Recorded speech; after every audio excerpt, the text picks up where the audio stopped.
बघा आता cell the unit of लाईफचा लेक्चर नंबर 9 मध्ये काय काय करायचं आपल्याला बाबा. वर बघा, एंडो मेम्ब्रेन सिस्टीम करायची, एंडोप्लाझ्मिक रेटिक्युलम बघायचे म्हणजे ER, गॉल्जी, हे सगळं आपण कोणत्या पेशीमधलं बघायलो? प्रोकॅरियोटिक झालं.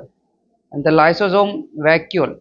चला या खाली पहिल्यांदा एंडो मेम्ब्रेन सिस्टीम आले. एंडो मेम्ब्रेन सिस्टीमवर आले का? बघा, एंडो शब्दाचा अर्थ माहिती आहे सगळ्यांना. एंडो म्हणजे मध्ये. आता मध्ये पेशीबद्दल बोलायला तर पेशीच्या मध्ये. मेम्ब्रेनचा अर्थ काय असते की पडदा, किंवा आता इथं मेम्ब्रेनचा अर्थ काय दिलाय? वेसिकल म्हणजे थैलीसारखं. आणि सिस्टीमचा अर्थ काय की पूर्ण एक सिस्टीम म्हणजे सगळेजण खूप मिळून जण लोक काम करायले तर त्याला सिस्टीम म्हणतात. की समन्वयानं काम करायले, कोऑर्डिनेशननं काम करायले. पुढे बघा, all organelles in a cell have distinct म्हणजे विशिष्ट, डिफरंट स्ट्रक्चर अँड फंक्शन. तर प्रत्येक जे पेशीमधले अंगके आहेत, पेशी अंगके, तर त्यांचं आपापल्या सगळ्यांचे वेगवेगळे काय आहेत? स्ट्रक्चर आहेत, म्हणजे त्यांची रचना वेगवेगळी आहे आणि प्रत्येकाचं आपापलं विशिष्ट कार्य आहे. या खाली सम ऑर्गॅनेल्स म्हणजे काही अंगके, फंक्शन म्हणजे ते कार्य करतात, काही अंगकांचे कार्य आर कोऑर्डिनेटेड म्हणजे एकमेकांवर डिपेंड करतात. का? जसं तुमच्या शरीरात काही अवयव मिळून एकच काम करतात तर मग त्यांना ऑर्गन सिस्टीम म्हणतात.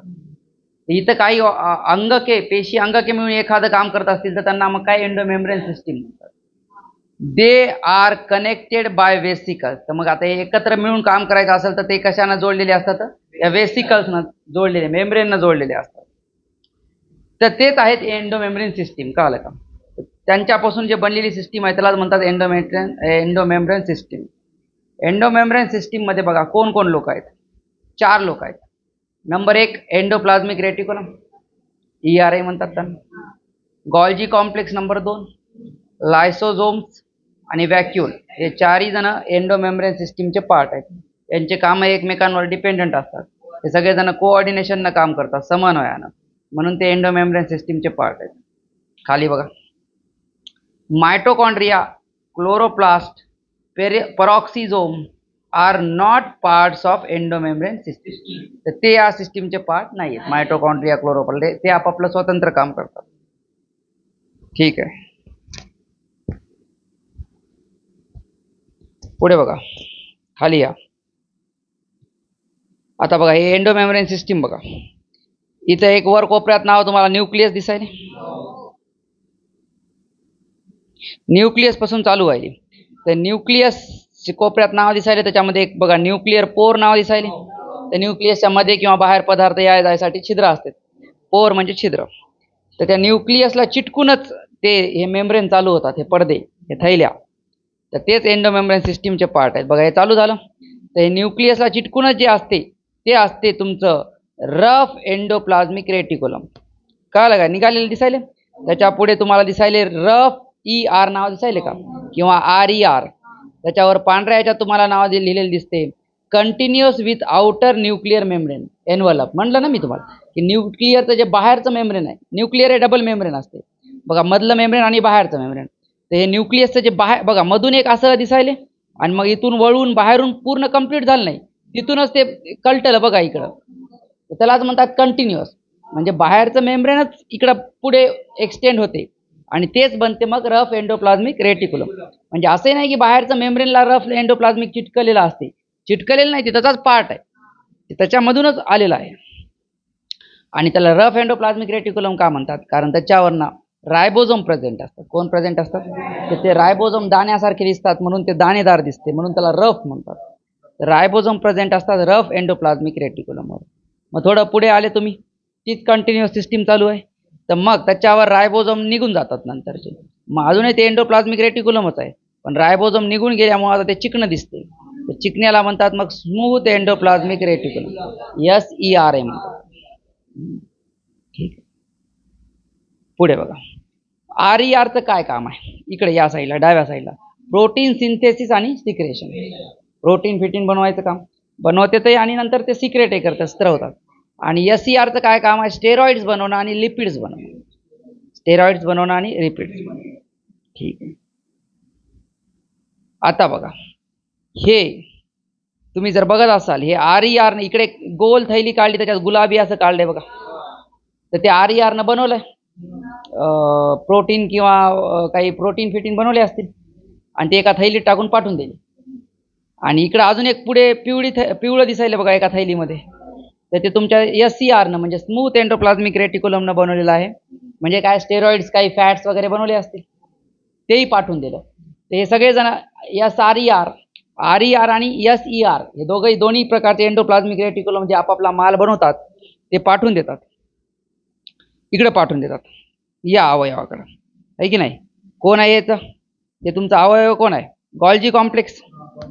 गॉल्जी कॉम्प्लेक्समध्ये अशा थैल्या असतात आणि त्या थैल्यामधून हे तुमचं जे पाठवलेलं प्रोटीन फॅट्स वगैरे आहे ते पुढे जातात. कळलं का. इथं जे आहेत बघा, हे जे थैले आहेत त्यांना सिस्टर्नी म्हणतात. काय म्हणतात, काय असतात, थीन म्हणजे पातळ, फ्लॅट म्हणजे चपट्या, ट्यूब म्हणजे अशा पाईप सारख्या लाईक स्ट्रक्चर. ठीक आहे. आणि त्यांचं डायामीटर जवळपास किती असते, त्यांचं व्यास 0.5 ते 1 मायक्रोमीटर. ठीक आहे. यांच्यामधून प्रवास करतात जे आलेलं मटेरियल आहे. कोण पाठवलेलं मटेरियल आहे, तुमचं एंडोप्लाझ्मिक रेटिक्युलम. ते याच्यातून प्रवास करते आणि त्याच्यामध्ये मॉडिफिकेशन करते. गॉल्जी कॉम्प्लेक्सचं काय काम असते की एंडोप्लाझ्मिक रेटिक्युलमनं पाठवलेले प्रोटीन फॅट त्यांच्यामध्ये काही मॉडिफिकेशन करणं, त्यांची पॅकिंग करणं. आणि बघा, ते इथून घुसले होते एका टोकाकून, वरून घुसायले, तिथं लाल बाण दिसायले का, दोन्ही लाल बाण तिथून घुसले आणि खाली बाहेर निघाले, दिसायले का तुम्हाला. तर खालून बाहेर जेव्हा निघाले तर बघा, हे 2 परत थैल्या निघालेले दिसायले तुम्हाला. हे आता गॉल्जी कॉम्प्लेक्समधून बाहेर निघाले. तर एक तर काय होईल की 2 आता त्याच्या जे बाहेर निघालेले पदार्थ आहे, एक तर ते चांगले पदार्थ जे आता जेव्हा तुमचं पॅकिंग वगैरे होत असते तेव्हा कचराही तयार होते आणि चांगला प्रोडक्टही तयार होतो. जे चांगला प्रोडक्ट आहे ते तुम्ही नेऊन स्टोअर करणार व्हॅक्युअलमध्ये, आणि जे काही दुसरा कचरा बिनकामाचे पदार्थ बनले ते तुम्ही काय करणार, लायसोझोममध्ये जाऊन त्याचं डिग्रेडेशन करणार, म्हणजे नष्ट करून टाकणार. तर अशा प्रकारे सिस्टीम आहे. प्रोटीन फॅट्स लिपिड स्टेरॉइड्स बनवायची आणि त्यांची पॅकिंग करायची. गॉल्गी कॉम्प्लेक्सचं काम आहे मॉडिफिकेशन करणं त्यांचं. आता बघा, आता त्यातला पहिला एंडोमेम्ब्रेन सिस्टीम मधलं पहिला अवयव बघायचं, त्याचं नाव काय, एंडोप्लाझ्मिक रेटिक्युलम. रेटिक्युलम शब्दाचा अर्थ काय, रेटिक्युलमचा अर्थ काय असते बघा, रेटिक्युलमचा अर्थ दिलाय खाली. रेटिक्युलमलाच काय म्हणतात, नेटवर्क, म्हणजे जाळ्यासारखा असते, जाळीदार. नेटवर्क ऑफ टायनी ट्युब्युल्स, छोटे छोटे पाईप एकमेकांना जोडलेले, नाले सारखे त्यांचं नेटवर्क बनले, जाळं बनले, पूर्ण पेशीमध्ये पसरले जाते. विच आर इंटरकनेक्टेड, जे की एकमेकांना जोडलेले आहेत, हे सगळ्या नळ्या, to each other. Interconnected to each other म्हणजे एकमेकांना जोडलेले. आता हे बघा, सीन स्कॅटर्ड म्हणजे पसरलेलं, इन द सेल, पेशीमध्ये पसरलेलं दिसलं. हे कधी दिसलं, after advancement of electron microscopy. Electron मायक्रोस्कोपचा जेव्हा शोध लागला त्याच्यानंतर पेशीमध्ये हे पसरलेलं भेटलं. कोण, एंडोप्लाझ्मिक रेटिक्युलम. म्हणजे इलेक्ट्रॉन मायक्रोस्कोपच्या शोधानंतरच त्याचा शोध लागला असं म्हणायचं थोडक्यात. बघा, आता एंडोप्लाझ्मिक रेटिक्युलम मध्ये काय काय लक्षात ठेवायचं. पहिली गोष्ट लक्षात ठेवायचं, 2 प्रकारचे असतात. इकडे बघा, डाव्या साईडला तुमच्याकडे आहे RER, रफ एंडोप्लाझ्मिक रेटिक्युलम. उजव्या साईडला बघा SER, स्मूथ एंडोप्लाझ्मिक रेटिक्युलम. खूप सोपं आहे लक्षात ठेवणं. RER जर आहे तर रफ का दिसायले, कारण त्याच्यावर रायबोझोम. रायबोझोमचं काम आहे प्रोटीन बनवणे, तर म्हणून RER प्रोटीन बनवते. झालं, सिंपल काम आहे. SER याच्याकडे काय नाही आहेत, रायबोझोम नाही तर प्रोटीन नाही बनवत. हे काय बनवते, लिपिड्स आणि स्टेरॉइड्स बनवते. आता जे बनवलेलं आहे ते काय करतात, पाठवून देतात कोणाला, टुवर्ड्स गॉल्जी नाव दिसायला का, RER कडे टुवर्ड्स गॉल्जी नाव आहे आणि SER कडे टुवर्ड्स गॉल्जी नाव आहे. तर दोन्ही जे काही प्रोडक्ट बनतात ते गॉल्जी कॉम्प्लेक्समध्ये येतात पॅकिंग वगैरेसाठी, त्यांच्यामध्ये काही मॉडिफिकेशन करण्यासाठी. काही कसं असते, हार्मोन इनॅक्टिव्हेट असतात, त्यांना ॲक्टिव्हेट करणं, हे करणं, थोड्याफार रिॲक्शन करायचं. ते आपल्याला तेवढं डिटेलमध्ये बघायची गरज नाही. ते जेव्हा आपण गॉल्जी कॉम्प्लेक्स बघाल त्याच्यात थोडंफार दिलेलं असतं, पण जास्त काही तुम्हाला डिटेल दिलेलं नसते. त्यानंतर हे जे काही बनवणार आहे, आता काय काय सामान बनणार आहे, प्रोटीन्स, लिपिड्स आणि स्टेरॉइड. स्टेरॉइड म्हणजे हार्मोनच असतात. जसं ते म्हणतात ना, बॉडी बिल्डरनं स्टेरॉइड घेऊन बॉडी, स्टेरॉइड घेऊन म्हणजे काय, जे आपल्या शरीरात असतेच पण ते एवढं प्रमाणात बनत नाही. जसं माणसाची बॉडी, माणसामध्ये मसल जास्त असतात बायकांपेक्षा, कारण माणसाकडे टेस्टोस्टेरॉन असते. आता जे माणसाकडे बनते, काही लोकांकडे जास्त बनते, काही लोकांकडे कमी बनते, म्हणून काही लोक जास्त दणकट असतात, काही पतले असतात. आता जर बाहेरून घेतलं तर मग त्याला म्हणतात स्टेरॉइड घेतले म्हणतात. बाहेरून आपण केमिकली बनवतो लॅबमध्ये आणि मग त्याचे इंजेक्शन घेतो, मग तर आता खूपच होते ते, मग खूपच बनते बॉडी. ते जाऊ दे. SCR मध्ये काय दिलं, in animals it makes steroid hormones. कोणते हार्मोन बनवते? स्टेरॉइड हार्मोन म्हणजे जवळपास 6 हार्मोन्स.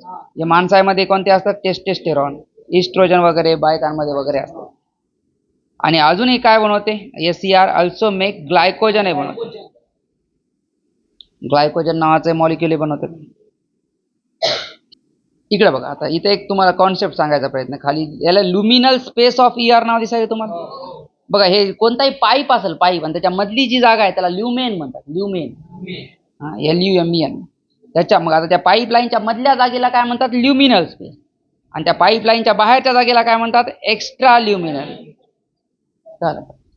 तर तिथं खाली लिहून सुद्धा दिलंय, सेलमध्ये काही स्पेस ल्युमिनल स्पेस असते, म्हणजे पूर्ण पेशी जी आहे त्याच्यामध्ये पाईपलाईनचं जाळ आहे, तर जेवढं पाईपलाईनच्या मधली जी जागा आहे त्याला ल्युमिनल स्पेस म्हणतात. पाईपच्या बाहेरची जी जागा आहे त्याला काय म्हणतात? Extra luminal space. कळलं का? कोणत्या पेशीमध्ये ल्युमिनल स्पेस असते आणि एक्स्ट्रा ल्युमिनल स्पेस. या नंबर 2 ला.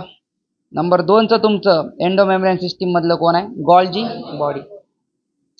Named after Camillo Golgi. Golgi म्हणतात, गॉल्जी म्हणतात. कॅमिलो गॉल्गी नावाच्या माणसाच्या नावावरून ते त्याचं नाव ठेवलेलं आहे, त्या अंगकाचं. कधी डिस्कवरी झाली, त्याची शोध कधी लागला होता? 1898. म्हणजे हे एंडोप्लाझ्मिक रेटिक्युलमच्या आधीच लागलं, कारण ते इलेक्ट्रॉन मायक्रोस्कोपी नंतर लागला, आणि इलेक्ट्रॉन मायक्रोस्कोपी 1950च्या नंतर. हे तर 1898च लागला म्हणाले. ठीक आहे. Densely stained reticular structure. Densely म्हणजे खूप घनदाटपणे, स्टेन्ड म्हणजे काय की त्याच्यावर डाग. आता बघा, कोणते पेशीमधले अंगक दिसत नसतात असे, त्यांना ते मायक्रोस्कोप खाली घ्यावं लागते आणि त्यांना ते हे द्यावं लागतं, पिगमेंटचे डाग द्यावं लागतात, तेव्हाच ते दिसतात. ते डाग दिल्यावर हे दिसते, तर त्याला काय म्हणतात? गॉल्गी स्टेन. कोणता स्टेन म्हणतात? त्याला डाग दिल्यावर. आणि कसं आहे रेटिक्युलर म्हणजे याच्यातही ट्यूबच्या काय आहे, नेटवर्क आहे. रेटिक्युलर शब्दाचा अर्थच ते असतो. Parallelly arranged. पॅरलली म्हणजे एकमेकांना असे, एकमेकाच्या खाली समांतर. फ्लॅट आहेत, चपटे आहेत, अशा जास्त गोल नाहीत, अशा चपटा पाईप आहे. Disc like. काय ते स्ट्रक्चर आहेत ते, फाउंड, आणि त्यांना काय म्हणतात? सिस्टर्नी. हे गॉल्जी कॉम्प्लेक्सच्या मध्ये असतात, cisternae. These cisternae are concentrically arranged. Concentrically म्हणले की एकच केंद्र आणि त्याच्या भोवती गोल गोल गोल, तर म्हणजे एक सेंटर राहिला असतं, तर या सगळ्यांचं सेंटर सेम राहिला, तेव्हा त्याला काय म्हणतात? कोसेंट्रिक. कोसेंट्रिक सर्कल आहेत. कळलं का? सगळ्यात बाहेर, याचा अर्थ सगळ्यात बाहेरचं सगळ्यात मोठं, त्याच्यानंतर छोटे छोटे गोल होत जातात. कळलं का? याला म्हणतात concentrically arranged. All cisternae are separate but interconnected. म्हणजे आपापले सेपरेट आहे तरी पण कनेक्टेड आहेत, म्हणजे एकातला माल दुसऱ्यामध्ये जाते. वाया. कशानं कनेक्टेड आहेत? वाया वेसिकल. सेपरेट आहेत म्हणजे ते एकमेकांना भिडलेले नाहीयेत, पण कनेक्टेड आहेत म्हणजे एकातला माल दुसऱ्यात द्यावा लागते. तर अशा छोट्या छोट्या थैल्या बनतात बघा, आणि एक थैली याच्यातून निघते मग दुसऱ्यात जाते, त्या थैल्याला वेसिकल म्हणतात. बघा जिथे दिसायली एक थैली निघाली पहिल्या याच्यातून बाहेर आणि दुसऱ्यात घुसायली, मग फिरून येणार, मग परत तिसऱ्यात घुसणार, मग चौथ्यात, मग पाचव्यात, मग सगळ्या शेवटी बाहेर निघतात. यांना सिस्टर्नी म्हणतात. आणि त्याच्यामध्ये त्या पूर्ण प्रवासादरम्यान त्यांच्यामध्ये त्या जे मध्ये गेली ती वेसिकल, त्याच्यामध्ये जे पदार्थ आहे, प्रोटीन, फॅट, जे काही आहे त्याच्यात मॉडिफिकेशन होतं. बघा, गॉल्जी बॉडीज कंटिन्यू करायला आपण. प्रोटीन येऊ शकतात रफ एंडोप्लाझ्मिक रेटिक्युलम कडून, किंवा लिपिड्स येऊ शकतात स्मूथ एंडोप्लाझ्मिक रेटिक्युलम, आणि मग ते इथं घुसणार या थैल्यामध्ये. आणि बघा, हे फॉर्मिंग सिस किंवा कॉन्व्हेक्स फेक्स, जे जे असं आहे, असं कॉन्व्हेक्स फेज बनते सिस्टर्नीचं, त्यामुळे त्यांना सिस्टर्नी म्हणतात. सिस, कॉन्व्हेक्सचा अर्थ असते सिस. तर मग त्याच्यामध्ये घुसते, ज्या साईडनं कॉन्व्हेक्स फेज बनायचे त्या साईडनं घुसते, म्हणजे तिकून मोठी कोण घुसते असं म्हणायचं. त्याच्यानंतर मग जरा जसं जसं तुम्ही खाली आले, त्या मधल्याला काय म्हणतात? Median Golgi. दिसायले का? मीडियन मध्ये आहे जी, तिला मीडियन म्हणणार. जी एकदम बाहेरची आहे तिला काय म्हणणार, तिला म्हणतात फॉर्मिंग किंवा म्हणतात, किंवा तिला सिस्ट तरी म्हणतात, किंवा त्या साईडच्या तोंडाला काय म्हणतात, कॉन्व्हेक्स फेस. आणि एकदम जे खालचं फेस आहे त्याला म्हणतात मॅच्युरिंग, किंवा त्याला ट्रान्स म्हणतात, किंवा मग त्याला कॉन्केव्ह फेस. या साईडनं बघा असं दिसतं, इकून तिकून बघितलं तर असं दिसतं. तर मग दोन, तर मेनली असं लक्षात ठेवा, एक तर त्या साईडनं कॉन्व्हेक्स फेस, या साईडनं कॉन्केव्ह. मोठ्या साईडनं कॉन्व्हेक्स फेस, छोट्या साईड ते विचारतात कारण कोणत्या साईडनं घुसतात, तर घुसले कोणत्या साईडनं मध्ये कॉन्व्हेक्स फेस, आणि निघाले कोणत्या साईडनं तर कॉन्केव्ह. आणि कॉन्व्हेक्स फेसला सिस फेस आहे म्हणतात, त्यालाच फॉर्मिंग आहे म्हणतात, आणि कॉन्केव्हलाच मॅच्युरिंग आहे म्हणतात. मॅच्युरिंग मध्ये तुम्ही लक्षात ठेवू शकता, इकडे आल्यावर मॅच्युअर होऊन जाते, ते प्रोटीन वगैरे जे बनलेले असतात ते तिकडं घुसताना इमॅच्युअर असतात, इकडे येईपर्यंत ते मॅच्युअर होऊन जाते, आणि याला ट्रान्स फेस आहे म्हणतात. ठीक आहे, खाली बघा. मग मॅच्युअर झाल्यानंतर काय होते बघा, तर ग्लायकोसायलेटेड किंवा मॅच्युअर्ड प्रोटीन नाव दिलं की नाही तुम्हाला आता, तर ते साधे प्रोटीन घुसले आणि मॅच्युअर्ड प्रोटीन म्हणून बाहेर निघाले, की नाही, किंवा साधे तुमचे लिपिड घुसले आणि मॅच्युअर्ड किंवा पॅक्ड लिपिड नाव दिसायले का, किंवा ग्लायकोसायलेटेड नाव दिसायले का, हे म्हणजे मॅच्युअर होतात थोडक्यात. मी आधी तुम्हाला तेच सांगू लागलो. तर ते बाहेर निघतात कोणत्या फेसमधून, तुमच्या कॉन्केव्ह किंवा ट्रान्स फेसमधून बाहेर निघतात, सिक्रेटेड आउट ऑफ सेल. आणि मग ते सेलच्या बाहेर तरी टाकणार जर पाहिजे असतील कुठं तर.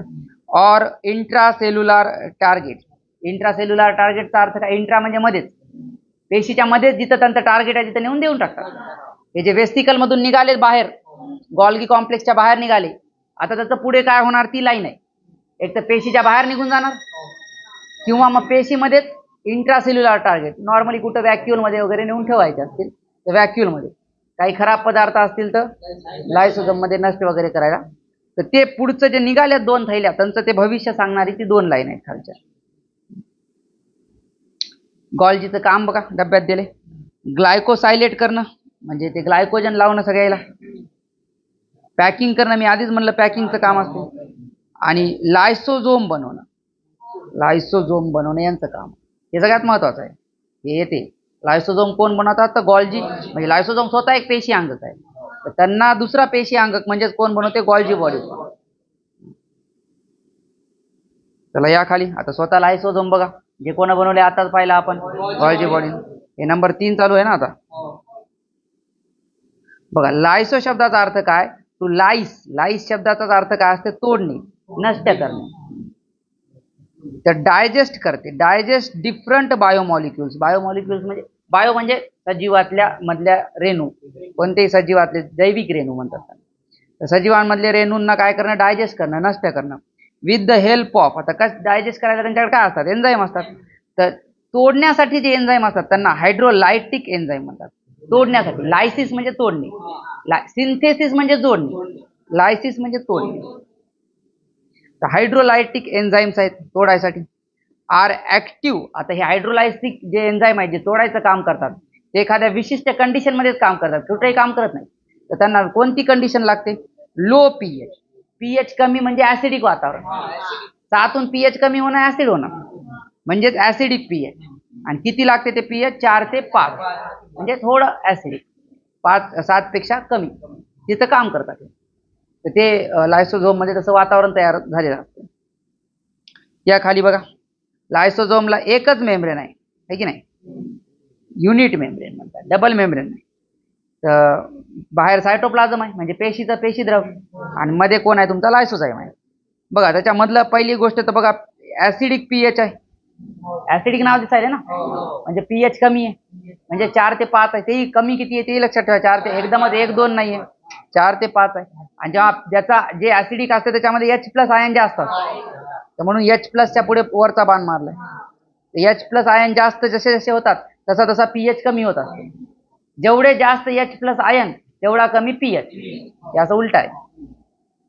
तर पुढे बघा, आता ती काय होते, बाहेर सायटोप्लाझम मध्ये पेशीमध्ये H+ आयन असे पडलेले असतात, आणि या मेम्ब्रेनवर असते H+ आयनचा पंप, ते मध्ये भरते H+ आयन.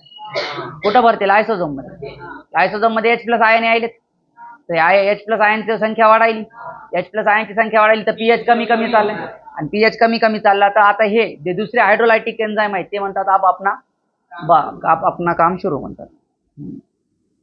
पुढे बघा, यांनाच म्हणजे लायसोझाईमलाच के म्हणजे अल्सो नोन ॲज, के म्हणजे नोन ॲज, यांना सुसाइडल बॅग म्हणूनही ओळखल्या जाते. सुसाइडल बॅग कारण त्याच्यामध्ये जे कोणी जाते त्याचा सुसाइड होऊन जाते, जे मरून जाते. तर त्याच्यामध्ये जर जायचं असेल तर मरते माणूस. आता ते हायड्रोलायटिक एन्झाईमचे नावही दिलेत. कोणते कोणते बघा, न्यूक्लियस एक नावाचा एन्झाईम आहे जे की breaks nucleic acid. Nucleic acid RNA आणि DNA असं, DNA आणि RNAच्या मालिक्यूलला खराब फेकून द्यायचं असेल आता तेही बनतात. तिथे mRNA फिराने पडून असतात त्या सायटोप्लाझम मध्ये. ते आता त्यांना फेकून द्यायचं असेल तर लायसोझोम मध्ये नेऊन फेकून देतात. लायसोझोम मध्ये कोण असते तर न्यूक्लियस, त्यांना नष्ट करून टाकतात. अजून कोण असतात, अमायलेज. अमायलेज कोणाला फेकून खराब करून टाकते, स्टार्चला. आणि हे तुम्हाला 8वी 9वीलाच काहीतरी आहे की कोण कोणाला तोडते. लायपेज आणि सगळ्या एन्झाईमच्या नावावर शेवटी AST. एन्झाईमला नाव द्यायची टेक्निकच असते. AST जर कुठं दिसायला स्पेलिंग मध्ये तर जवळपास ते एन्झाईमचंच नाव असतं. ब्रेक्स लिपिड, लायपेज कोणाला तोडते, लिपिडला म्हणजे फॅट्सला तोडते. आणि प्रोटीएज बघा, प्रो शब्द प्रोटीनला तोडणार, हे कोणाला तोडणार, ब्रेक्स प्रोटीन. ठीक आहे, एकदा ते दोनदा तीनदा वाचले की तुम्हाला नेहमी लक्षात राहते की प्रोटीएज म्हणलं की प्रोटीन तोडणार. It is a polymorphic organelle. याचा नाव कसं दिलं बघा, पॉलिमॉर्फिक. कधी पण पॉलिमॉर्फिक शब्द आला, मॉर्फॉलॉजी म्हणजे त्याचं बाहेरून दिसणं, म्हणजे त्याचा आकार, त्याची रचना. आणि पॉली म्हणजे एकापेक्षा जास्त, एकापेक्षा जास्त आकार आहे म्हणजे याचा फिक्स आकार नाही त्याचा, म्हणजे ते आकार बदलू शकते. तर मेनी फॉर्म्स बघा, खाली शब्द सुद्धा दिलाय, म्हणजे त्याचा आकार बदलू शकते. म्हणजे त्याचं जे आवरण आहे ते लवचिक आहे, म्हणजे मध्ये सामान आलं तर मोठं होत असत आणि जेव्हा काम नसतं तेव्हा उगी छोटं होऊन बसत असत. तर असं आहे. लायसोझोम झालं. चला आता NCERT वाचून घेऊ. तर NCERTची वाच बेटा संजीवनी जोरजोरात पहिल्या. एंडोमेम्ब्रेन सिस्टीम वाच. एक एक शब्द जोरात स्पष्ट वाच. हा,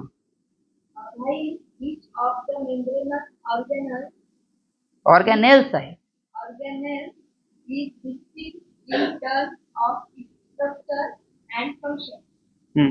सगळे जे पेशीमधले ऑर्गॅनल म्हणजे अंगके आहेत ते डिस्टिंक्ट आहेत. म्हणजे काय आहेत की विशिष्ट आहेत आपापल्या स्ट्रक्चर मध्ये, म्हणजे रचनेमध्ये. आणि फंक्शन म्हणजे काम. डिस्टिंक्ट म्हणजे विशिष्ट. तर एक जण दुसऱ्यासारखं नाही काम करत. एक जण दुसऱ्यासारखं काम करत असलं तर मग 10-12 भरूनच एकाच काम जर होत असेल तर वेगवेगळे बनवायचीच काय गरज होती. प्रत्येकाचं काम वेगवेगळं आहे. Many of these are considered together as an endomembrane system because their functions are coordinated. या अंगकापैकी भरपूर जणांना एकत्रच एक सिस्टीमचा पार्ट मानतो आपण. त्या सिस्टीमला एंडोमेम्ब्रेन सिस्टीम, कारण ते ज्यांना आपण एंडोमेम्ब्रेन सिस्टीमचा पार्ट मानतो ते सगळेजण मिळून एकच काम करतात, एका युनिट सारखं काम करतात. जसं पचन संस्था फक्त पचवायचं काम करते, तसं हे सगळेजण यांचे एकमेकांवर डिपेंडंट असतात कामावर. The endomembrane system includes endoplasmic reticulum, Golgi complex, lysosomes and vacuoles. याच्यात कोण कोण येते? 4 लोक. Endoplasmic reticulum, number 2 Golgi, number 3 lysosome, number 4 vacuole. पुढे, Since the function of the mitochondria, chloroplast and peroxisome are not coordinated with the above components. तर वरच्याही सोबत या आपल्या मायटोकॉन्ड्रिया, क्लोरोप्लास्ट, पेरॉक्सिसोमचं यांच्यासोबत काही कोऑर्डिनेशन नाही, त्यांचं आपापलं काम आहे. तर मग ते या सिस्टीमचा पार्ट नाही. These are not considered as part of the endomembrane system. यांना काही एंडोमेम्ब्रेन सिस्टीमचा पार्ट. तर असे प्रश्न विचारू शकतात बघा. जसं इथं दिले की नीट 2021 ला काय प्रश्न विचारला असेल की एंडोमेम्ब्रेन सिस्टीमचे कोण कोण पार्ट आहेत किंवा मग कोण पार्ट नाहीये. 3 मध्ये देणारे एक जण, आणि खाली असंही देऊ शकतात की मग खालीलपैकी एंडोमेम्ब्रेन सिस्टीमचा पार्ट कोण नाही. तर 3 ते देणार तिकडले गॉल्जी, लायसोझोम वगैरे, आणि एक इकडलं देणार एखादं हे क्लोरोप्लास्ट, पेरॉक्सिसोम. आता वाचताना तर तुम्हाला सोपं वाटते, तुम्हाला लगेच 4 नावं लक्षात ठेवतात. पण 2027 पर्यंत हे लक्षात ठेवणं त्याला कला म्हणतात. त्याला त्याच्यासाठी लागतात रिव्हिजन. चला खालचं वाचा आता. Electron microscopic studies of eukaryotic cells reveal the presence of a network or reticulum of the tiny tubular structure scattered in the cytoplasm that is called the endoplasmic reticulum. Electron या line मध्ये भरपूर काय काय सांगितलंय. एक तर network of काय आहे, ट्युब्युलर स्ट्रक्चर. आता आपल्यासाठी ट्युब्युलर शब्द महत्वाचा आहे. तर टायनी म्हणजे छोटे छोटे आहेत, आणि छोटे आहेत कशाहून कळते, कारण आधी पत्ता लागला नाही, कधीपर्यंत पत्ता लागला नाही, जोपर्यंत इलेक्ट्रॉन मायक्रोस्कोपचा शोध लागला नाही. तो एकदम म्हणजे खूपच पातळ जे ट्यूब आहेत, आणि पूर्ण सगळीकडे सायटोप्लाझम मध्ये पसरले, म्हणजे पूर्ण पेशीमध्ये ते पसरलेलं आहे. ते सगळं नेटवर्क जसं नाल्या तुमच्या सगळ्या गावानं पसरलेल्या असतात तसं. या divide the intracellular space into two distinct compartments. तर मग आता हे नाल्याचं जाळं असल्यामुळं दोन प्रकारचं तिथे जागा असते. एक तर नाल्याच्या मधली जागा आणि एक नाल्याच्या बाहेरची जागा असते. तर मग नाल्याच्या मधल्या जागेला ल्युमिनल स्पेस म्हणतात, कारण नाल्याच्या मधल्या कोणत्याही पाईपच्या मधल्या जागेला किंवा थैलीच्या मधल्या जागेला ल्युमेन म्हणतात, आणि बाहेरच्या जागेला extra lumen. That is luminal inside ER and extraluminal cytoplasm compartment. The ER often shows ribosomes attached to their outer surface. काही ER ला बऱ्याचदा ऑफन म्हणजे बऱ्याचदा काय रायबोझोम जोडलेले असतात त्यांच्या बाहेरच्या सरफेसला. तर मग त्यांना काय म्हणतात, कोणते, रफ एंडोप्लाझ्म. वाचा. The endoplasmic reticulum here in ribosome on their surface is called the endoplasmic reticulum. झालं ते सांगितलं त्याला. In the absence of ribosomes, they appear smooth and are called smooth endoplasmic reticulum. absence म्हणजे नसणे, काय रायबोझोम नसतील तर ते अपीयर म्हणजे वाटतात. कसे वाटतात, तर गुळगुळीत स्मूथ वाटतात, तर मग त्यांना स्मूथ एंडोप्लाझमिक रेटिक्युलम म्हणतात. RER is frequently observed in the cells actively involved in protein synthesis and secretion. तर RERचं काम आहे प्रोटीन बनवणं आणि सिक्रेट करणं. चला next. They are extensive and continuous with the outer membrane of the nucleus. तर RER कोणत्या साईडनं असतात, केंद्रकाच्या साईडनं. आणि केंद्रक दुहेरी पटलवाला आहे, मधल्या पटल आणि बाहेरच्या पटलला जोडूनच, म्हणजे बाहेरचं पटलच तेच नंतर काय होऊन जाते, एंडोप्लाझमिक रेटिक्युलम होऊन जाते. कोणतं, rough endoplasmic. The smooth endoplasmic reticulum is the major site for synthesis of lipids. In animal cells, lipid-like steroidal hormones are synthesized in SER. Smooth endoplasmic reticulum मध्ये एक लिपिड बनते, आणि प्राण्यामध्ये तर कोणते लिपिड बनतात, लिपिड स्टेरॉइडल हार्मोन बनतात. चला खाली आहे Golgi. Golgi apparatus. Camilo Golgi, 1898, was observed barely stained reticular structure near the nucleus. पहिल्यांदा कॅमिलो गॉल्जीनं शोध लावला, म्हणून त्यांना गॉल्जी कॉम्प्लेक्स किंवा गॉल्जी अपार्टस म्हणतात किंवा गॉल्जी बॉडी म्हणतात. 1898 ला लावला. आणि रेटिक्युलर स्ट्रक्चर आहे हे म्हणजे पाईप अशा थैल्याच बनलेला आहे, पाईपच बनलेला आहे, आणि केंद्रकाच्या जवळ आहे. These were later named the Golgi body after him. चला. They consist of many flat, disc-shaped sacs or cisterns of 0.5 micrometer to 1.0 micrometer diameter. तर शेप लक्षात ठेवा, फ्लॅट आणि डिस्क शेप, चपटे आणि एकदम अशा प्लेट सारख्या. सॅक म्हणजे थैल्या आहेत, त्यांना सिस्टर्नी म्हणतात. आता प्लेट सारख्या गोल आहेत म्हणून त्यांचं डायमीटर किती आहे, 0.5 मायक्रोमीटर ते 1 मायक्रोमीटर. स्टॅक म्हणजे एकदम मांडणी करणे, स्टॅकिंग करणे. कशी मांडणी आहे त्यांची, एकदम एकमेकांना पॅरलल आहे.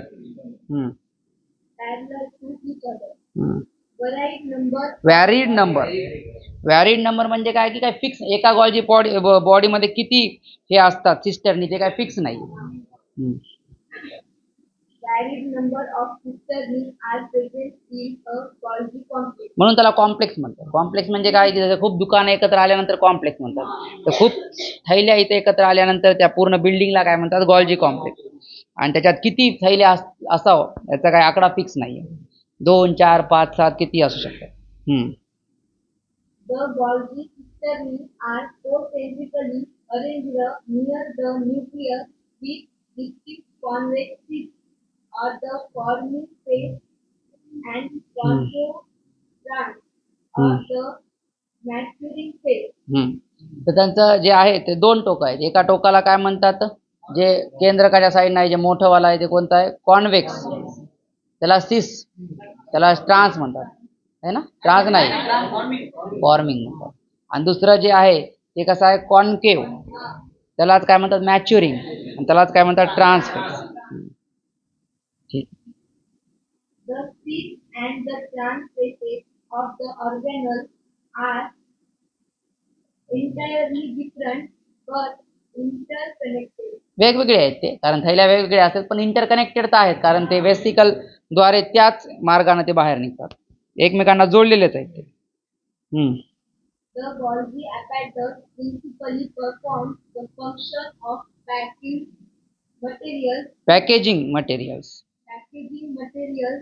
to be delivered either to the intracellular target or secreted outside the cell. आता जे पॅकेजिंग झाल्यानंतर एक तर इंट्रासेल्युलर म्हणजे त्याच पेशीमध्ये कुठेतरी नेऊन ठेवायचं असेल त्याला म्हणतात इंट्रासेल्युलर टार्गेट, किंवा पेशीच्या बाहेर पाठवायचं असेल तर त्याला काय म्हणतात की secreted outside the cell. Materials to be packaged in the form of vesicles from the ER tube with the sixth phase of the Golgi apparatus and move towards the maturing phase. तर endoplasmic reticulum जे पासून जे material येते vesicles मध्ये ते कोणत्या Golgi complex मध्ये येतं आणि कोणत्या फेज मधून जाते, सिस फेज मध्ये, आणि निघते कोणत्या फेज मधून, मॅच्युरिंग फेज. हे मी तुम्हाला आधीच म्हटलं होतं, ते विचारतात कुठून मध्ये येते आणि कुठून बाहेर जाते. This explains why the Golgi apparatus remains in close association with the endoplasmic reticulum. हेच याच्यावरूनच कळते की का क्लोज असोसिएशन म्हणजे एंडोप्लाझ्मिक रेटिक्युलम सोबतच का फिरते चमच्यासारखं, कारण त्याच्यातून निघालेलं याच्यामध्ये जाणार असतं. A number of proteins synthesized by ribosomes on the endoplasmic reticulum are modified in the cisterning of the Golgi apparatus. Modified म्हणजे काय, तर त्यांचं काय होतं, त्यांच्यात बदल होतात. कशामध्ये, सिस्टर्नीमध्ये. कशाच्या सिस्टर्नीमध्ये, गॉल्जी apparatus. मॉडिफाय नाही, modified. Before they are released from its transphase.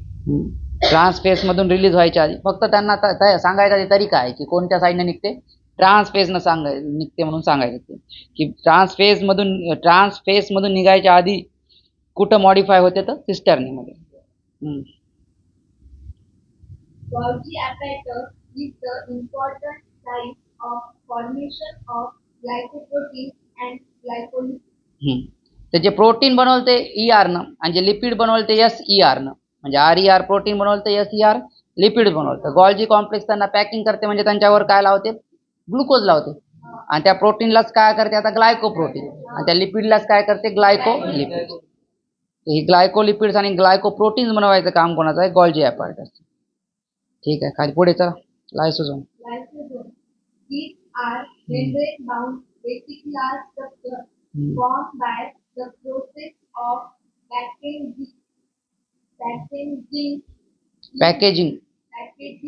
in the Golgi apparatus.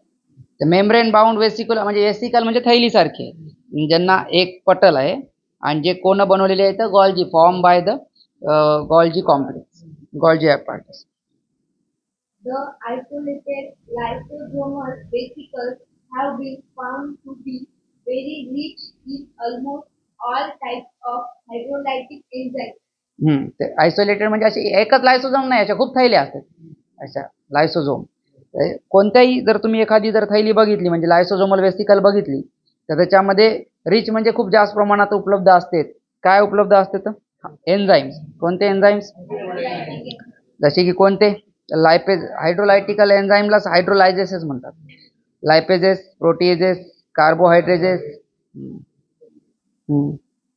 Optimally active at the acidic pH. Acidic pH असेल तरच ते त्या टाइमला ऍक्टिव्ह असतात. These enzymes are capable of digesting carbohydrates, proteins, lipids, and nucleic acids. तर हे तर तीन आपले तर हेच आहे जेवणातले पदार्थ, कार्बोहायड्रेट, प्रोटीन आणि लिपिड्स. आणि एक लक्षात ठेवायचंय, न्यूक्लिक ऍसिड पण यांना पण डायजेस्ट करू शकतात. म्हणजे यांचं डायजेस्ट करणं म्हणजे काय, ब्रेकडाऊन करणं, ब्रेकडाऊन करू शकतात. चला खाली या प्रश्नावर आता. From the given options choose 2 organelles that look most alike structurally. जे स्ट्रक्चरली एकदम जास्तीत जास्त एकमेकांच्या सारखे दिसतात, तर असे 2 निवडा म्हणतात. तर न्यूक्लियस आणि वेस्टिकल नाही, न्यूक्लियस आणि वेस्टिकल तर वेगळं असतं. वेस्टिकल म्हणजे थैली, केंद्र तर केंद्र काय बाबा, ते सेम थोडीच असणार आहे. ER म्हणजे एंडोप्लाझ्मिक रेटिक्युलम आणि मायटोकॉन्ड्रिया नाही, मायटोकॉन्ड्रिया तर खूप वेगळं असते. गॉल्जी ॲपॅरेटस आणि स्मूथ एंडोप्लाझमिक रेटिक्युलम हे दोन्ही थैल्यासारखेच असतात. हे दोघं एकमेकांसारखे दिसतात. व्हॅक्युअल आणि सायटोस्केल्टन. सायटोस्केल्टन तर काय नाही, मध्ये धागे असतात, फायबर असतात. आणि व्हॅक्युअल तर गोल थैले असतात, तर ते तर वेगळेच आहेत. तर गॉल्जी ॲपॅरेटस आणि स्मूथ एंडोप्लाझमिक रेटिक्युलम हे एकमेकांसारखे असतात. रफ तर थोडेसे त्याच्यावरती रायबोझोम असतात. Which structure are responsible for synthesis of lipid like steroidal hormone. तर हार्मोन फॅट कोण बनवते, लिपिड्स कोण बनवते, सगळ्यांना माहित आहे, स्मूथ एंडोप्लाझमिक रेटिक्युलम. आणि इथं काहीतरी एक्स्ट्रा माहिती दिली. ओलिओझोम जसं नावाचा एक अवयव आहे जे की झाडामध्ये काय करते, लिपिड म्हणजे फॅट स्टोअर करायचं काम करते. बघा पुढे बघा, rough endoplasmic reticulum is mainly rough काय बनवणार, प्रोटीन बनवणार, कारण त्याच्यावर रफवर काय असतात, ribosome. Golgi bodies associated with, त्याचं मेन काम काय, पॅकेजिंग तर आहेत आणि प्रोटीन सिंथेसिस नाहीये, पण जे पॅकेज केले त्याला सिक्रेट करण्याचं काम आहे. म्हणून 1 आणि 3 कळालं का. Hydrolytic enzymes are abundantly. Hydrolytic enzyme म्हणजे तोडातोडीचे कामं कुठं होतात, lysosome. Which face of Golgi complex is associated with ER. ER कडून कोणता असते, जिथून मध्ये घुसणार आहेत प्रोटीन, कॉन्व्हेक्स. त्यालाच कोणता फेस म्हणतात, फॉर्मिंग फेस किंवा सिस फेस. चला हे झालं लेक्चर नंबर 9.